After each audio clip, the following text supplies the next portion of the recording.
You're thinking about owning a shopping mall. From the outside, it looks like a giant rent machine.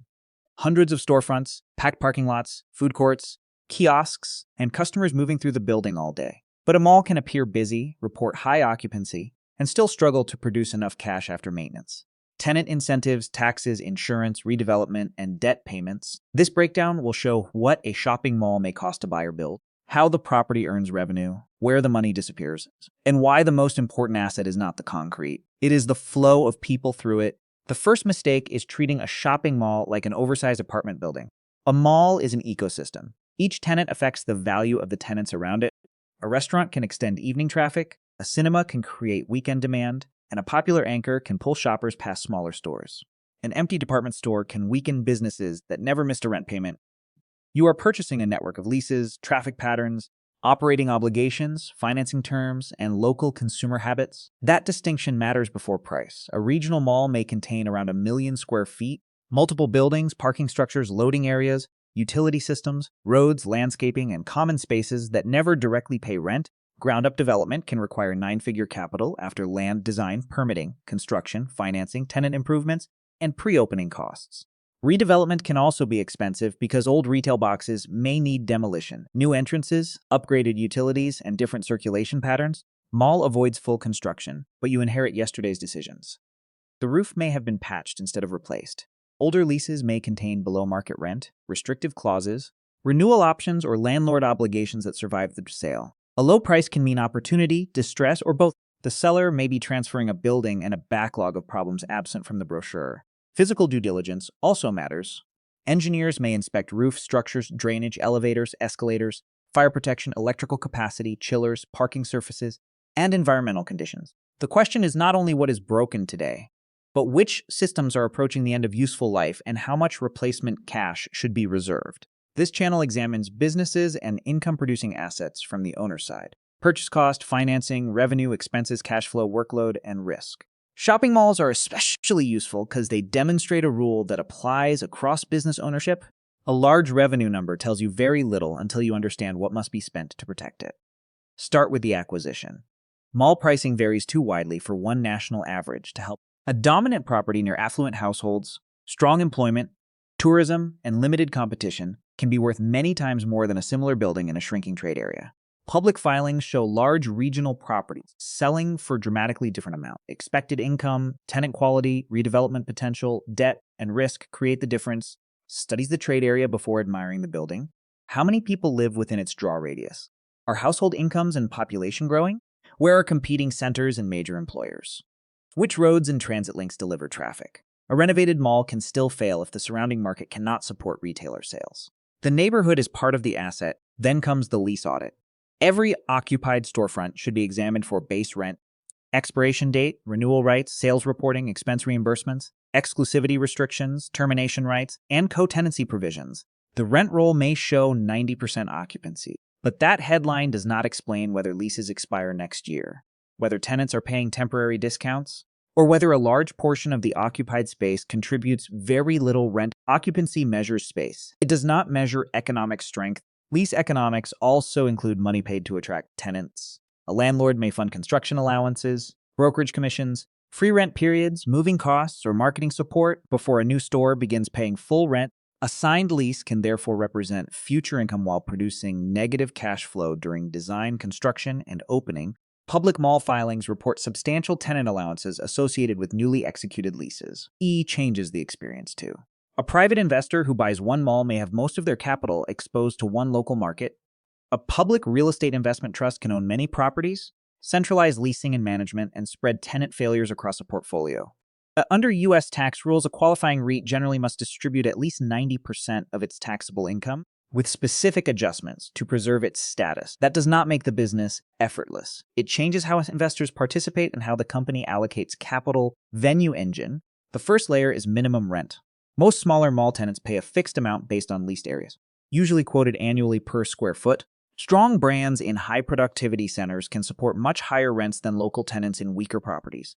Lease rates also depend on frontage, floor, visibility, nearby tenants, storage, delivery access, and negotiating leverage. Two stores with the same square footage can have very different economic value. because one sits in the path between major attractions while the other occupies a quiet corridor. The anchor-store relationship appears backwards until you understand traffic. Large anchors often pay lower rent per square foot than smaller stores, and some anchors own their own space. Public mall filings repeatedly explain that anchors contribute a smaller share of rent while helping make the property attractive to smaller tenants. The owner accepts lower direct rent because the anchor is expected to generate customer movement. Smaller shops pay for access to that movement as a river. The anchor helps create the current inline retailers position themselves along the bank and pay more for the chance to capture passing customers. If the current slows, the storefronts do not physically move, but their commercial usefulness falls. This is why the largest tenant may not be the largest source of rental income, yet can still be one of the most important pieces of the entire property. The second revenue layer is percentage rent. Some leases require a tenant to pay minimum rent plus an additional amount when sales pass an agreed threshold. The threshold, percentage exclusions, and reporting rules are negotiated in the lease. Percentage rent gives the landlord some participation in strong tenant performance, but it should not be confused with guaranteed income. If sales remain below the breakpoint, the additional payment may be zero. It is upside connected to retailer productivity. Not a substitute for a sound-based lease, collection quality matters as much as contracted rent. A tenant may occupy space while paying late disputing charges or negotiating relief. Sales reports can also reveal whether the store is healthy enough to renew. Contractual revenue belongs on the rent roll. Collected cash is what pays the mortgage, repairs, and payroll. The third layer is operating expense recovery, commonly associated with common area maintenance.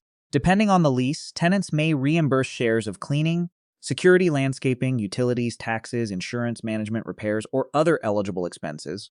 The landlord may fund the bill first and recover it through monthly estimates and annual reconciliation. Recoverable does not mean costless. The owner still needs working capital reserves, accurate accounting, and collection systems. CAM language can contain caps, exclusions, fees, audit rights, and different rules for different tenants. An anchor may have limits unavailable to a small retailer. Capital replacements may be excluded while routine maintenance is recoverable. Buyers must read each agreement instead of assuming every operating dollar can be passed through. The fourth revenue category includes specialty leasing and property-level income. Kiosks, temporary holiday shops, advertising, sponsorships, parking, storage, vending, events, and short-term activations can all contribute. A small kiosk in a major traffic intersection may generate unusually high rent per square foot because it uses little area while receiving constant exposure. The mall is monetizing location inside the building, not just the amount of floor beneath the tenant. Outparcels along the perimeter may hold restaurants, banks, medical buildings, or freestanding retailers with direct road access. They diversify income and capture customers who never enter the mall. Owners may sell a parcel to raise capital or ground lease it for long-term income. Depending on financing needs, control, and expected site value, add the revenue streams together and the total can look impressive. But revenue is not profit. Operating expenses include maintenance, security, janitorial work, electricity, climate control, water, landscaping, waste, snow service, elevators, escalators, fire systems, parking equipment, marketing, administration, and professional fees. A 1 million square foot building consumes cash whether shoppers arrive or not. Public filings continue to identify maintenance, utilities, snow removal, taxes, repairs, and related property costs as meaningful operating expenses. Routine expense must also be separated from capital expenditure. Replacing light bulbs is maintenance. Replacing a roof, parking deck, chiller plant, or department store layout is capital work. Such projects may improve future income, but demand cash now. A property can report positive NOI while producing weak cash flow after capital spending and debt payments. Net operating income, or NOI, is generally property revenue minus property operating expenses before interest, income taxes, depreciation, and certain corporate costs. It is a useful real estate measure, but it is not the owner's take-home pay. From NOI, a financed owner may still need to cover leasing commissions, tenant improvement allowances, major replacements, legal costs, and reserves. A public company also has corporate overhead. The gap between NOI and distributable cash can be substantial. Financing magnifies both outcomes. Debt lets a buyer control a larger asset with less equity, but payments continue when tenants leave. Rates can reset and maturities can arrive during weak capital markets. Lenders may require coverage ratios, reserves, leasing targets, or consent for major changes. Falling income can make refinancing difficult precisely when redevelopment money is needed. The owner must balance investment and restraint. Spend too little, and the property becomes dated or unreliable. Spend heavily without credible demand, and capital disappears into improvements that earn too little. Every project must protect existing income or create enough new traffic and rent to justify its cost. Vacancy makes this problem worse in two directions. First, the owner loses rent and may absorb utilities, security, and basic upkeep for the empty space. Second, recoverable common costs may be spread across fewer tenants. Subject to each lease's rules, remaining tenants may face higher charges or a less attractive shopping environment. A tenant already operating near break-even may decide that the next renewal no longer makes sense. The danger becomes sharper when an anchor closes. Many retail leases contain co-tenancy provisions tied to named anchors, minimum occupancy, or operating requirements. If the conditions fail, another tenant may gain the right to pay reduced rent, switch to a sales-based formula, stop operating, or terminate early. The exact remedy depends on the contract. One closure can therefore damage revenue beyond the rent from the empty anchor itself. Replacing that anchor is rarely a simple matter of finding another department store.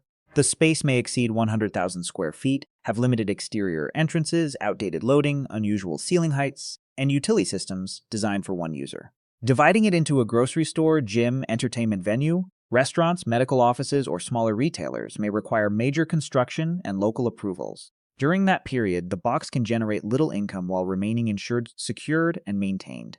Elena is reviewing a simplified acquisition model for a regional mall. It is 88% occupied, but one anchor owns its building.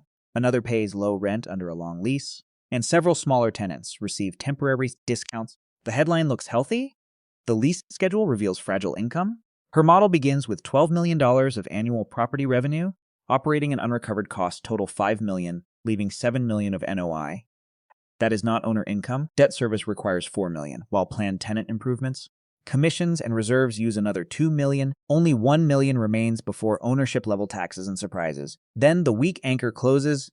Direct anchor rent was modest, but traffic drops and co-tenancy rights affect inline tenants. Revenue falls by $1 million, while most costs remain. Suppose NOI declines from $7 million to $6.2 million. Debt service stays at $4 million, and capital needs remain $2 million.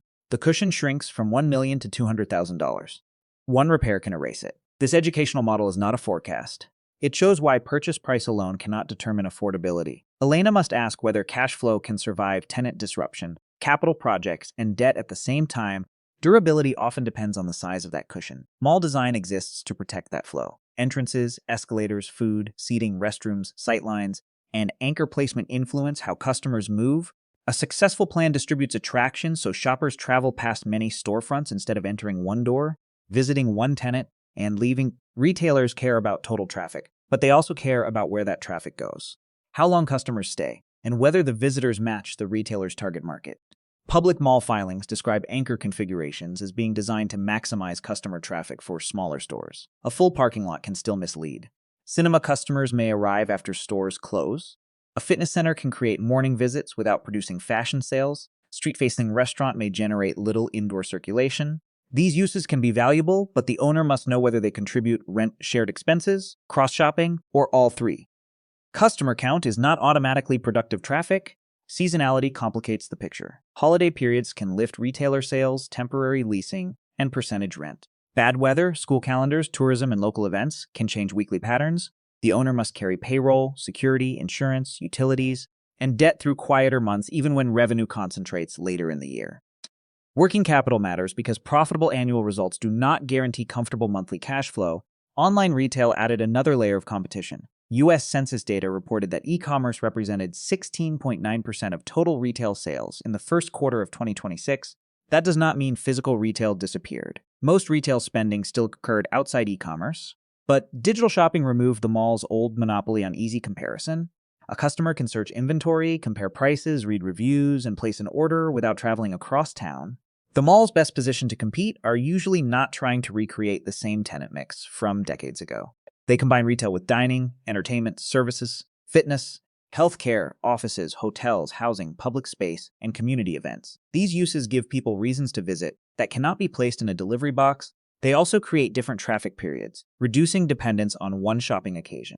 Mixed-use redevelopment sounds like an obvious rescue, but execution is difficult. Apartments need separate utilities, privacy, parking, and approvals. Tenants may require upgraded power, plumbing, ventilation, and accessibility. Restaurants need exhaust, grease systems, loading, and fire protection. Creating a broader district can add value, but it is not merely changing signs.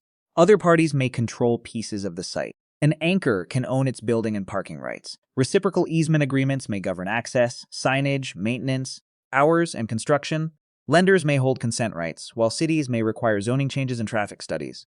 A simple-looking plan can become a long legal engineering, financing, and leasing process. Management workload depends on structure. A private owner normally hires managers, brokers, engineers, security, accountants, attorneys, and contractors. A large REIT may centralize those functions. Either way, mall ownership requires continuous leasing, collections, maintenance, capital planning, tenant coordination, marketing compliance, and lender communication.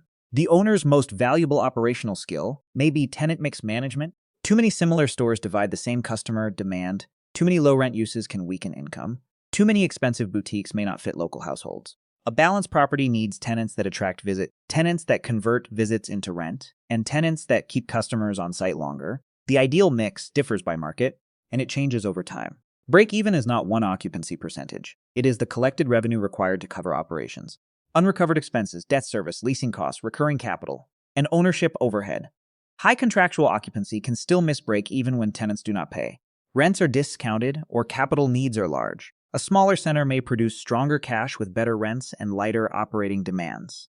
Valuation follows the same logic. Buyers examine expected NOI and apply a capitalization rate reflecting growth and risk. Lower perceived risk usually supports higher value. Higher risk lowers it, but 1 year's NOI may be distorted by deferred maintenance, temporary income, or unusually low capital spending. Serious underwriting normalizes the property rather than accepting the latest statement. A buyer should test several features: an anchor departure, rising insurance, costlier refinancing, a delayed redevelopment, larger tenant allowances, or weaker retailer sales. The goal is not perfect prediction. It is discovering whether the mall has enough liquidity and flexibility to survive ordinary disappointment. Exit value deserves attention from the beginning. A future buyer will inherit the remaining lease terms, physical condition, tenant concentration, redevelopment obligations, and local demand. Spending that merely keeps an obsolete layout alive may not increase resale value. Capital should improve durable income, flexibility, or land utility rather than only appearance. In the strongest case, you own a well-located property with productive tenants, manageable debt, disciplined capital spending, and a tenant mix that gives customers several reasons to visit. Base rent covers the core operation, percentage rent adds upside, reimbursements offset eligible shared expenses, and redevelopment creates new demand. The asset can produce durable cash flow and long-term land value. In the weak case, you buy a large building because the price per square foot looks cheap. Anchors are unstable. Leases contain hidden concessions. Major repairs are delayed. And the surrounding market is losing purchasing power. One closure reduces traffic, triggers lease remedies, and forces expensive redevelopment. Debt consumes the remaining NOI. The mall is still standing, but the ownership economics have already broken.